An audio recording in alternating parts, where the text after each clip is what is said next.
അവരെന്നെ തെള്ളിയിട്ടു. അവർ എനിക്ക് ഭക്ഷണം തരുന്നതല്ല, ഞാനതാണ്ട് പറഞ്ഞെന്ന് പറഞ്ഞിട്ട് എൻ്റെ തലയ്ക്ക് ഇവിടെയൊക്കെ അടിച്ചെന്ന് പറഞ്ഞു, തലയിലൊക്കെ. ആ പെണ്ണുപിള്ള അവിടെ ഉണ്ടായിരുന്നു, അവർ തല്ലിയെന്നൊക്കെ പറഞ്ഞത്. ഞാൻ എന്നിട്ട് താഴെ മൂക്കും കുത്തി വീണു, ഈ ഇവിടെ എല്ലാം പൊട്ടി എന്നൊക്കെ പറഞ്ഞു. നല്ല ചികിത്സ കിട്ടിയിരുന്നെങ്കിൽ ഉണ്ടായിരുന്നു, ഇന്നും കണ്ടേനെ സത്യമായിട്ടും. ജീവമാത കാരുണ്യ ഭവനില് ലക്ഷ്മി എന്ന ഒരു പെൺകുട്ടി ശാരീരിക ബുദ്ധിമുട്ട് അനുഭവിക്കുന്ന ഒരു പെൺകുട്ടിയാണ്. ആ ഒരു പെൺകുട്ടി മരണപ്പെട്ട വിവരെല്ലാവരും അറിഞ്ഞിട്ടുണ്ടാവുമല്ലോ അല്ലെ. ആ ഒരു പെൺകുട്ടിയുടെ ശരീരത്തിലെ പല ഭാഗങ്ങളിലും മർദ്ദനമേറ്റ പാടുകൾ ഉണ്ടായിരുന്നു എന്നാണ് ആ പെൺകുട്ടിയുടെ അച്ഛൻ പറയുന്നത്. തലയില് അടിച്ചിട്ടുണ്ടായിരുന്നു എന്നും പറയുന്നു. അപ്പോ ഈ ഗിരിജ എന്ന് പറയുന്ന ഗുണ്ടമേടം എത്രത്തോളം ദുഷ്ടയാണ് എന്നതിന്റെ ഏറ്റവും വലിയ ഉദാഹരണം ഇതൊക്കെയാണ്. ജീവച്ഛവമാക്കിയിട്ട് വീട്ടിൽ കൊണ്ടാക്കി കൊടുത്തതിന് ശേഷം ഒരു ഒപ്പും വാങ്ങി, ഞങ്ങളുടെ കയ്യിൽ നിന്നും ഒന്നും സംഭവിച്ചിട്ടില്ല എന്നുള്ളത്. എന്നിട്ട് അവര് പതുക്കെ അങ്ങ് പോയി. ആ ഒരു പെൺകുട്ടിയെ കാട്ടാളന്മാരിൽ നിന്നും കഴുകനിൽ നിന്നൊക്കെ സംരക്ഷിച്ച ഒരു അച്ഛന് ശാരീരിക ബുദ്ധിമുട്ടുകളുണ്ട്. ആ ബുദ്ധിമുട്ടുകളൊക്കെ ഉള്ളത് കൊണ്ട് തന്നെ ആ ഒരു പെൺകുട്ടിയെ കാരുണ്യ ഭവനിലേക്ക് ആക്കുന്നു. അവിടെ നിന്ന് നേരിട്ടാണ് ജീവമാതയിലേക്ക് എത്തുന്നത്. ആ ജീവമാതയിൽ എത്തിയതോ അവരുടെ ജീവൻ തന്നെ പോയി. അച്ഛൻ പറയുന്ന കുറച്ച് വാക്കുകളുണ്ടെന്ന് കേൾക്കാം. കരുണാലയത്തിൽ നിന്നാണോ ജീവമാതയിലേക്ക് മാറ്റുന്നത്? ചേട്ടന്റെ നിർദ്ദേശം ചേട്ടനോട് പറഞ്ഞിട്ടാണോ മാറ്റുന്നത്? പറഞ്ഞിട്ടില്ല. അത് മെഡിക്കൽ കോളേജിൽ നിന്ന് നേരെ അവര് വന്നു. അത് ഞാൻ അറിഞ്ഞില്ല. പിന്നെ ഇവിടെ വന്ന് പറഞ്ഞപ്പോഴാണ് അറിയുന്നത്. അന്നേരം ആ പുള്ളി പറഞ്ഞത് ഈ സർക്കാർ നിയമം വെച്ചിട്ട് 40 വയസ്സിന് താഴെയുള്ളവരെ പാർപ്പിക്കാൻ പാടില്ല. വൃദ്ധസദനമാണ് അത്, അമ്മമാരുടെ വീടാണ് കരുണാലയം. അവിടെ ഈ കുട്ടിയെ പാർപ്പിക്കാൻ പാടില്ല എന്ന് പറഞ്ഞു. അങ്ങനെ അവരവിടുന്ന് ജീവമാതയിലോട്ട് ആക്കിയതാണ്. ഓക്കെ, 40 വയസ്സിന് താഴെയുള്ള ആളുകളെ ഈ വൃദ്ധസദനത്തിൽ നിർത്തില്ല, നേരെ ഈ ഒരു കാരുണ്യ ഭവനിലേക്ക് എത്തിച്ചു എന്നുള്ളതാണ്. ഞാൻ നേരത്തെ പറഞ്ഞതിൽ തെറ്റുപറ്റി. കരുണാലയത്തിൽ നിന്നും നേരെ കാരുണ്യ ഭവനിലേക്ക് മാറ്റുന്നു. അതും ഈ അച്ഛനെ അറിയിച്ചിട്ടൊന്നല്ല മാറ്റിയിട്ടുള്ളത് എന്നുള്ളതാണ്. അത് ഈ ഏജിന്റെ ഒരു പ്രശ്നം കാരണം കൊണ്ടാണ്. അതുവരെ ഒരു കുട്ടിക്ക് ആരോഗ്യത്തിന് പ്രശ്നങ്ങൾ ഉണ്ടായിരുന്നില്ല. ആശുപത്രി ചികിത്സിക്കുന്നു, മറ്റുള്ള പ്രശ്നങ്ങളൊക്കെ പരിഹരിക്കപ്പെടുന്നു, നേരെ ഈ ജീവമാതയിലെത്തുന്നു. പിന്നീട് അങ്ങോട്ട് അനുഭവിച്ചത് വല്ലാത്ത അനുഭവമാണെന്നുള്ളതാണ്. ഈ ജീവമാതയെ പോയിട്ട് ലക്ഷ്മിനെ കാണാൻ ചേട്ടന് പറ്റിയിട്ടുണ്ടോ? ഇല്ല, ഞാൻ പോയില്ല. 10 ദിവസമേ ആയുള്ളൂ. 10 ദിവസം കഴിഞ്ഞപ്പോഴാണ് അവര് ഒരു കുഞ്ഞിനെ വിളിച്ചു പറഞ്ഞു. അപ്പൊ ഞാൻ ഇവിടുന്ന് മെഡിക്കൽ കോളേജിൽ പോകാൻ കൊടുത്ത് വേണ്ടി ഇരിക്കുമായിരുന്നു. അന്നേരം പറഞ്ഞ് ഇന്ന പോലെ ഒരു സംഭവം, ആ കുഞ്ഞിനെ തീരെ അവശതയാണ്, ഞങ്ങൾക്ക് അവിടെ നോക്കാൻ പറ്റത്തില്ല, കുഞ്ഞിനെ തൊണ്ട പ്രശ്നം ഉണ്ടാക്കി, ആൾക്കാരോട് കംപ്ലൈന്റ് ചെയ്തു, ഫോട്ടോ എടുത്ത് അവിടുത്തെ ആൾക്കാരുടെ കൊടുത്തു എന്നൊക്കെ പറഞ്ഞു. ഓക്കെ, അതായത് അവിടെ ഇൻസ്പെക്ഷൻ ആളുകൾ വന്നിരുന്നു. ഇൻസ്പെക്ഷൻ വന്ന സമയത്ത് ഈ ഒരു പെൺകുട്ടി അവിടെയുള്ള സത്യാവസ്ഥ പറയുന്നു. ഭക്ഷണത്തിന്റെ പ്രശ്നം, മർദ്ദന പ്രശ്നം, ഒരുപാട് ആളുകളെ ഉപദ്രവിക്കുന്ന കാര്യങ്ങളൊക്കെ ചൂണ്ടിക്കാണിച്ചപ്പോൾ ആ ഒരു പെൺകുട്ടിയെ അവര് ശരിക്ക് ഉപദ്രവിച്ചു എന്നുള്ളത് തന്നെയാണ് മനസ്സിലാക്കാൻ കഴിയുക. അത് ഡീറ്റെയിൽ ആയിട്ട് തന്നെ അച്ഛൻ പറയുന്നുണ്ട്. ജീവമാതയെന്നാണോ ആരോഗ്യനില വഷളാകുന്നത് ലക്ഷ്മിയുടെ? അതെ, ഏറ്റവും കൂടുതൽ. ഒരു ദിവസവും കോട്ടയത്ത് നിന്ന് കംപ്ലീറ്റ് കുറഞ്ഞിട്ടാണ് അവർ അങ്ങോട്ട് കൊണ്ടുപോയത്. പൂർണ്ണ ആരോഗ്യവതിയായിട്ടാണ് ജീവമാതയിലേക്ക് കൊണ്ടുപോകുന്നത്. ജീവമാതയില്. എന്നിട്ട് അവിടുന്ന് കുഞ്ഞ് ഇവിടെ വന്നിട്ടൊന്നും പറഞ്ഞില്ല. ഞാൻ ചോദിച്ചോണ്ട് അപ്പൊ പഞ്ചായത്ത് മെമ്പർ വന്നിട്ടുണ്ടായിരുന്നു ഇവിടെ, ഈ കുഞ്ഞ് വന്ന് കണ്ടിട്ട്. അപ്പൊ അവരെ വിളിച്ചു വരുത്തി. അവരെ വിളിച്ച് ഈ ഇവർക്ക് ഫോൺ ചെയ്തു. അവര് പറഞ്ഞു ഇന്ന പോലെ കുഞ്ഞ് കംപ്ലൈന്റ് ചെയ്തു, അവിടെ വന്ന ഇൻസ്പെക്ഷൻകാരോടൊക്കെ പറഞ്ഞു. ജീവമാതയെ ഇങ്ങോട്ടേക്ക് കൊണ്ടുവരുമ്പോ ലക്ഷ്മിയുടെ അവസ്ഥ എന്തായിരുന്നു? വളരെ മോശമായിരുന്നു. കാര്യം അവിടെ കൊണ്ടുവന്ന് ഇറക്കിട്ട് പോയി, റോട്ടിൽ ഇറക്കിയിട്ട് പോയത്. അപ്പോ എത്രത്തോളം ആ ഒരു പെൺകുട്ടിയോട് ഇവർക്ക് വിദ്വേഷം ഉണ്ടായിട്ടുണ്ടാവും. അല്ലെങ്കിൽ ആ വയ്യാത്ത വീൽ ചെയറുള്ള കുട്ടിയെ റോട്ടിൽ ഇറക്കിയിട്ട് പോവില്ല. ഇൻസ്പെക്ഷന് വന്ന ആളുകൾക്ക് കൃത്യമായി കാര്യങ്ങൾ പറഞ്ഞു കൊടുക്കുന്നു. ഇവിടെ ഇങ്ങനെയൊക്കെയാണ് ക്രൂരതകൾ നടക്കുന്നത്, ഭക്ഷണം പോലും നൽകുന്നില്ല, മർദ്ദിക്കുന്നുണ്ട് എന്ന കാര്യങ്ങളൊക്കെ. അതേപോലെ തന്നെ കൊച്ചു പെൺകുട്ടികളോട് പെരുമാറുന്ന കാര്യങ്ങൾ ഈ ഒരു കുട്ടി പറഞ്ഞു കൊടുത്തിട്ടുണ്ട്. മരുന്നില്ല, ഭക്ഷണമില്ല. ആ ഒരു പെൺകുട്ടിയുടെ അവസ്ഥ എത്ര ദാരുണമായിരുന്നിരിക്കാം. അച്ഛൻ ആ ഒരു പെൺകുട്ടിയെ കാത്തു സൂക്ഷിച്ചിരുന്നത് അങ്ങനെയാണ്. അതിന്റെ കുറച്ച് കാര്യങ്ങൾ ഈ വീഡിയോയിൽ പറയുന്നുണ്ട്. ഞാനത് കേട്ടപ്പോൾ ശരിക്കും ഞെട്ടിത്തരിച്ചുപോയി. ആ വയ്യാത്ത പെൺകുട്ടിയെ പോലും ഒരാള് ഉപയോഗിക്കാൻ ശ്രമിച്ചു, അയാളെ ജയിലിലാക്കി. ഇന്ന് ആ ഒരു ആള് കുറ്റവാളിയാണ്, മറ്റൊരാളെ കൊന്നതിന്റെ പേരിൽ ജയിലിൽ കിടക്കുക. അങ്ങനെ അവരിൽ നിന്നൊക്കെ ആ ഒരു കുട്ടിയെ സംരക്ഷിച്ചു കൊണ്ടുവന്നിട്ട് അവസാനം അവസ്ഥ ജീവമാത കാരുണ്യ ഭവൻ. കൊള്ളാം. എന്നിട്ട് ഞാൻ ഈ കസാരയിൽ എടുത്തിരുത്തി, വേറെ 2 പിള്ളേരുണ്ടായിരുന്നു, ഒത്തിരി പിള്ളേർ വന്നായിരുന്നു. ഒരു ആംബുലൻസിലെ കൊണ്ടുവന്ന് റോഡിൽ ഉപേക്ഷിച്ച് പോയപ്പോ ഉപേക്ഷിച്ച് പോയി. എന്നിട്ട് ഞാൻ അവിടുന്ന് എടുത്ത് ഇവിടെ വീട്ടിൽ കൊണ്ടുവന്ന് കട്ടിലേക്ക് കിടത്തി. പിറ്റേ ദിവസം ഒരു റെക്കോർഡ് തന്നില്ലെന്ന് പറഞ്ഞ് രാവിലെ വന്ന് തന്നേച്ച് അന്നേരം ഞാൻ പറഞ്ഞ് കുറച്ച് നേരം നിൽക്കാതെ ഞങ്ങൾക്ക് പോകണമെന്ന് പറഞ്ഞിട്ട് പോയി. അപ്പോൾ അവരെൻ്റെ ഒരു റിസീവ്ഡ് ലെറ്ററും മേടിച്ചിട്ടാണ് പോയത്. അവർ ബുദ്ധിമാന്മാരാ.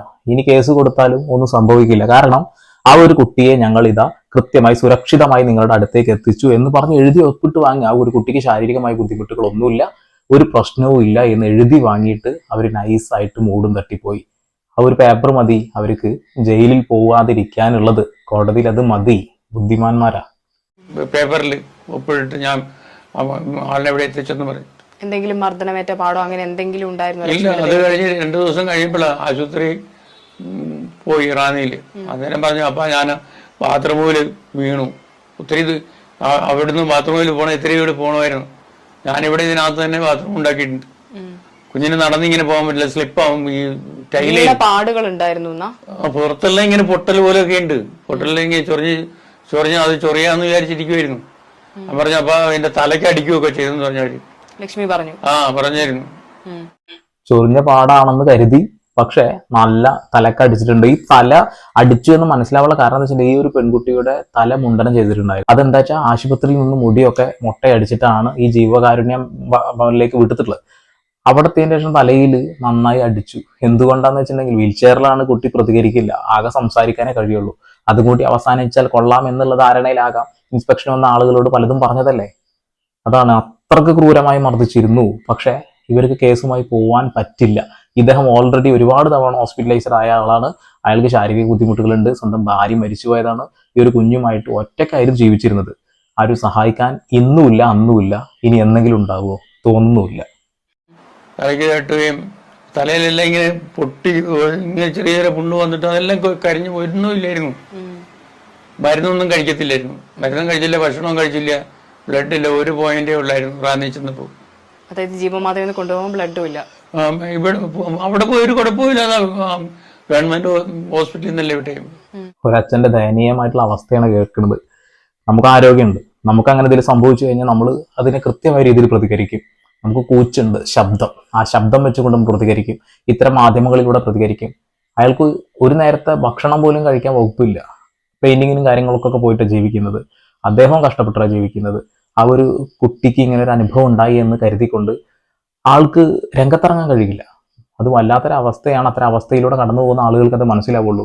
അത്ര വിഷമിച്ചുകൊണ്ടാണ് ആള് പറയുന്നത് ഞാൻ എന്ത് ചെയ്യാനാന്നുള്ളത്.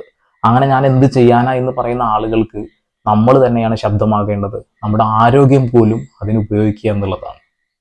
പാലിയേറ്റീവ് കെയറിന്റെ വണ്ടി പഞ്ചായത്തിന്റെ അവർ വിളിച്ചിട്ട് റാന്നി ആശുപത്രിയിൽ പോയി ഒരാഴ്ച കിടന്നു. തിരിച്ച് വീട്ടിൽ കൊണ്ടുപോയിക്കൊള്ളാൻ പറഞ്ഞു. തിരിച്ചിവിടെ കൊണ്ടുവന്ന് വിട്ടു. ഇവിടെ വന്ന് 10 ദിവസം കഴിയുമ്പോൾ കുഞ്ഞ് മരിച്ചു. ഉച്ചയായപ്പോൾ 10-12 മണി ഒന്നും കഴിക്കത്തില്ല. വന്നിട്ട് ഒരു വകയും കഴിക്കാതെ ഈ വെള്ളം മാത്രം, ആ ജ്യൂസ് ഇങ്ങനെ ഒഴിച്ചു കൊടുക്കുമ്പോൾ മാത്രം ഇങ്ങനെ പെൻസിലായി നല്ലതായിട്ട് തടിക്കുള്ള കുഞ്ഞായിരുന്നു. ആരോഗ്യത്തോടെയായിരുന്നു പോയത്. നല്ല ആരോഗ്യമായിരുന്നു കുഞ്ഞിന്. ഇവിടുന്ന് വെള്ളം പോയി ഇങ്ങനെ പെൻസിലായിട്ട് അസ്ഥി പോലെ ആക്കി ഇവിടെ കൊണ്ടിട്ടു. ഒരു 10 ദിവസം വെള്ളം ഈ ഒരു വകയും കഴിച്ചിട്ടില്ല. പൂർണ്ണ ആരോഗ്യത്തോടു കൂടിയിട്ടാണ് ആശുപത്രിയിൽ നിന്നും ജീവമാതയിലേക്ക് കൊണ്ടുപോകുന്നത്. അവിടെ എത്തി കുട്ടിയെ കൃത്യമായിട്ട് അങ്ങ് ഉപദ്രവിച്ചു. കുടിക്കാൻ വെള്ളം പോലും കൊടുക്കാതെ പട്ടിണിക്ക് ഇട്ടു എന്നാണ് പറയുന്നത്. എല്ല് പോലെയായി, നൂല് പോലെയായി, ഒരു തുള്ളി രക്തം പോലും ശരീരത്തിൽ ഉണ്ടായിരുന്നില്ല. അപ്പൊ എത്രത്തോളം വലിയ ക്രൂരതയാണ് ചെയ്തിട്ടുള്ളത്. ഇത്തരം കാരുണ്യ ഭവനൊക്കെ നമ്മൾ കരുതുന്നത് വെച്ചിട്ടുണ്ടെങ്കിൽ സ്നേഹത്തോടു കൂടി അവരെ സംരക്ഷിക്കുന്ന, പക്ഷെ അതല്ല. ഇവിടെ ചാരിറ്റിയുടെ മറവിൽ വരുന്ന ഇത്തരം പണം കക്കാനും ആഡംബര ജീവിതം നയിക്കാൻ വേണ്ടിയിട്ടാണ് ഗിരിജയെ പോലെയുള്ള ഗുണ്ടകൾ ശ്രമിച്ചിരുന്നത് എന്നുള്ളതാണ്. ഇത് 1-2 അല്ല, ഇഷ്ടം പോലെ സ്ഥലത്ത് നടക്കുന്നതാണ്. ഒരു ചാരിറ്റി തുടങ്ങും, ആ ചാരിറ്റിയിൽ വരുന്ന ഫണ്ട് അത് കക്കുക. പല ആളുകളെ സഹായിക്കുന്നതിന്റെ പേരും പറഞ്ഞുകൊണ്ട് പോലും ലൈവ് വീഡിയോ ചെയ്തിട്ട് പോലും ആളുകൾ കക്കുന്നത് നമ്മൾ കണ്ടിട്ടില്ലേ. പിന്നെ ഇങ്ങനെയുള്ള സ്ഥാപനങ്ങളിൽ കക്കാതിരിക്കും, കക്കും. തോന്നപ്പോഴാണ് മകളെ മാറ്റി താമസിപ്പിച്ചതല്ലേ? അല്ല, അന്നേരം ഈ ഒരു പോലീസ് കേസ് എന്തായിരുന്നു അത്?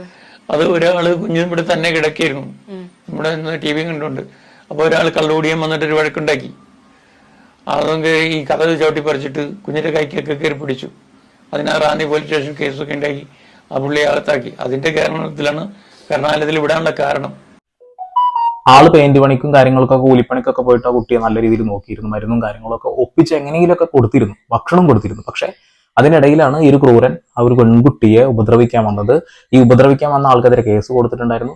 അവിടെ നിന്നാണ് ഈ ഒരു കുട്ടിയെ ഈ ഒരു കാരുണ്യ ഭവനിലേക്ക് മാറ്റുന്നത്. അവിടെ നിന്നാണ് ഈ ഒരു രീതിയിലുള്ള ദുരനുഭവം ഉണ്ടാകുന്നത്. ഇവിടെ ഒരുപാട് ദുഷ്ടന്മാരുടെ ഇടയിൽ നിന്ന് രക്ഷിച്ച് നേരെ എത്തിച്ചതോ അതിലും വലിയ ദുഷ്ടന്മാരുടെ ഇടയിലേക്ക്, ദുഷ്ടിമാരുടെ ഇടയിലേക്ക്. ലക്ഷ്മിയുടെ മരണത്തിന് ശേഷം ചേട്ടൻ ജീവമാതയായിട്ട് കോണ്ടാക്ട് ചെയ്തിരുന്നോ? ഇല്ല, അവരോട് സംസാരിച്ചില്ല. അപ്പം ഈ കരുണാലയത്തിലെ അസീസ് സാർ പറഞ്ഞു അത് കേസ് കൊടുക്ക് നീ. അങ്ങനെ ഞാൻ പറഞ്ഞു സാറേ ഇപ്പോൾ നമ്മൾ കേസ് കൊടുത്ത് ഇങ്ങനെയൊക്കെ ചെയ്ത് കഴിഞ്ഞാൽ എന്തെങ്കിലും കിട്ടുമോ, പോയ കുഞ്ഞിനെ തിരിച്ചു തരാൻ പറ്റുമോ, ആർക്ക് സാധനം തരാൻ പറ്റില്ലല്ലോ. എന്നിട്ട് പിന്നെ എനിക്ക് പെട്ടെന്ന് അസുഖം കൂടി, കുഞ്ഞു മരിച്ചു കഴിഞ്ഞപ്പോൾ അസുഖം കൂടിയപ്പോൾ അവർ വന്ന് എന്നെ എടുത്തുകൊണ്ട് പോവുകയായിരുന്നു കരുണാലയം കയറി. അങ്ങനെ പോയ ഈ ഓപ്പറേഷനൊക്കെ ചെയ്തു. അവിടെ നമ്മുടെ മൗണ്ട് സിയോൺ മെഡിക്കൽ കോളേജ്. ഈ ഒരു അച്ഛൻ്റെ ദയനീയമായിട്ടുള്ള ഈ ഒരു ശബ്ദം കേട്ടിട്ടും ഈ വീഡിയോ കണ്ടിട്ടും നിങ്ങൾക്ക് ഇനിയും ഗിരിജ എന്ന് പറയുന്ന ആ ഒരു സ്ത്രീ നല്ലവളാണെന്ന് തോന്നുന്നുണ്ടോ? ചില ആളുകൾ കമന്റ് ഇടുന്നത് കണ്ടു, അതുകൊണ്ട് മാത്രം ചോദിക്കുകയാണ്. ഒരു അച്ഛന് അവരുടെ പ്രിയപ്പെട്ട മകൾ നഷ്ടപ്പെടുന്നു, അത് വെറുതെ അങ്ങ് നഷ്ടപ്പെട്ടതല്ല, അതിനെ തീർത്തത് തന്നെയാണ് എന്ന് അദ്ദേഹം ഉറപ്പിച്ചു പറയുന്നു. പക്ഷെ എന്ത് ചെയ്യാനാണ്, അദ്ദേഹത്തിനെ സഹായിക്കാൻ ആളില്ല. കേസ് കൊടുത്തു കഴിഞ്ഞാൽ മരിച്ചുപോയ എൻ്റെ കുഞ്ഞിനെ തിരിച്ചു കിട്ടുമോ എന്നാണ് ആൾ ചോദിക്കുന്നത്.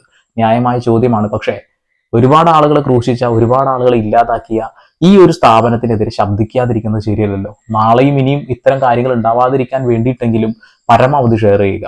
അപ്പോൾ വീണ്ടും വരെ പുതിയ വാർത്താവിശേഷങ്ങളുമായി ഇതൊരു സന്ദീപ് പോൾ സൈനിങ് ഓഫ്.